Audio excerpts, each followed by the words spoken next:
난 정말 싫어해. 빨리 걸러라. 그게 건전한 관계야? 절대 아니거든. 뒤도 돌아보지 말고 도망가세요.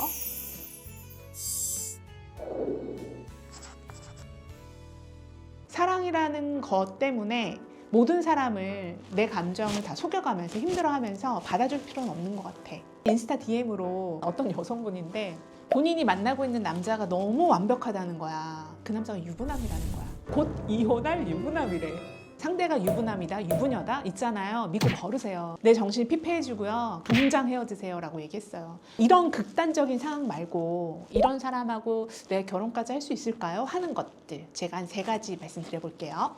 먼저 첫 번째, 위로 증후군에 빠져있는 사람들. 힘들어. 삶이라는 게, 돈을 번다라는 게 집에서 신발 신고 나오는 그 순간부터 힘들어.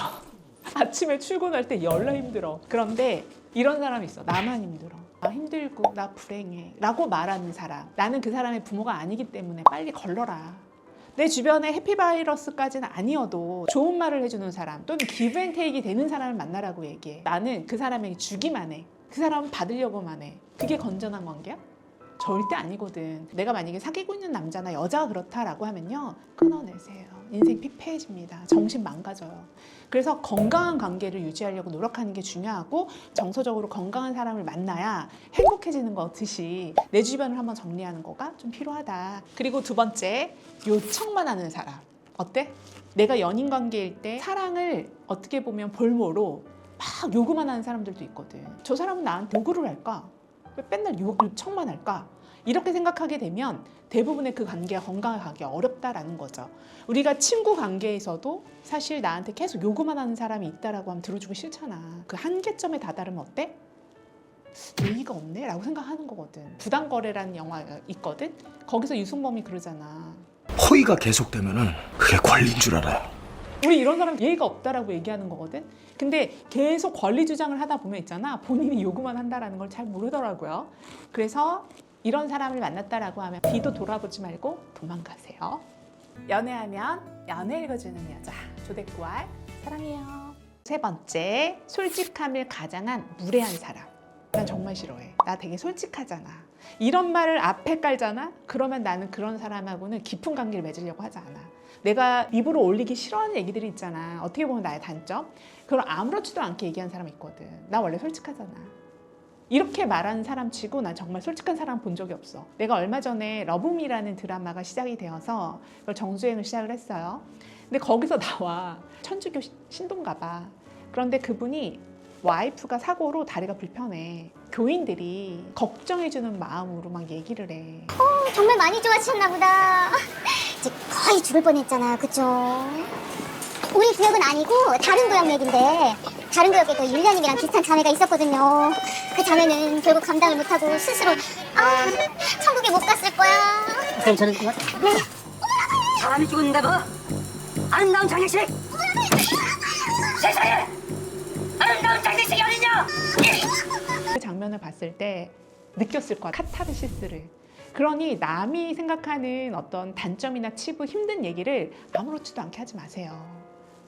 나의 기준으로 그 사람 판단하지 마세요. 연인 사이에서도 그런 얘기 많이 할 거야. 뭐 외모 얘기를 한다거나 돈에 대해서 얘기하거나 아무렇지도 않게 비교하잖아. 그래서 저는 정말 솔직함이 때로는 총칼이다라는 생각이 들어요. 그런 거 있어. 그런 기준을 어떻게 삼느냐라고 물어보신다면 내 감정이 기분이 나쁘면 기분 나쁜 거예요. 그게 맞는 거고, 상대방이 뭐 이런 얘기 갖다 기분 나빠해 라고 말하는 사람은 끊어내세요. 내 남자친구, 여자친구가 그렇게 한다라고 하면 그런 사람 만날 필요 없어요. 이런 사람을 만나면 피하세요라는 주제로 한 3가지 정도 말씀을 드렸는데, 우리는 의외로 사랑 앞에서는 모두 다 용서가 된다라고 생각하거든요. 그래서 저지르는 실수들이 있고 행동들이 있죠.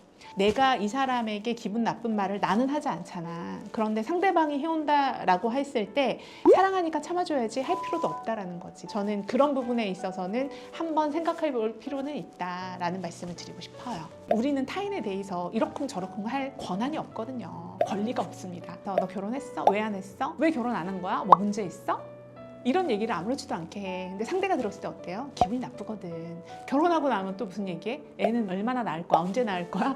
딸을 낳으면 뭐라 그래? 그 아들 언제 낳을 거야? 끊임없거든. 상대방이 들었을 때 정말 기분 나빠하는 얘기는 하지 않는 게 좋다. 세상에 좋은 사람 너무나 많고요. 우리가 결혼이라는 걸 이렇게 생각하자고. 보물찾기. 초등학교 때 소풍 가면 보물찾기 같은 거 하거든. 배우자를 찾는 일도 어떤 사람에게는 그냥 행운처럼 금방 찾아지는 사람도 있고, 어떤 사람은 진짜 밤이 깜깜해졌는데도 못 찾아서 그럼에도 불구하고 노력하는 사람이 있고, 어떤 사람은 그냥 애초에 포기한 사람이 있거든요. 이 점에 대해서 한번 생각해 보셨으면 좋겠어요. 지금까지 연애 읽어주는 여자였고요. 제 영상이 도움이 됐다면 좋아요, 구독 부탁드릴게요. 감사합니다. 너의 눈빛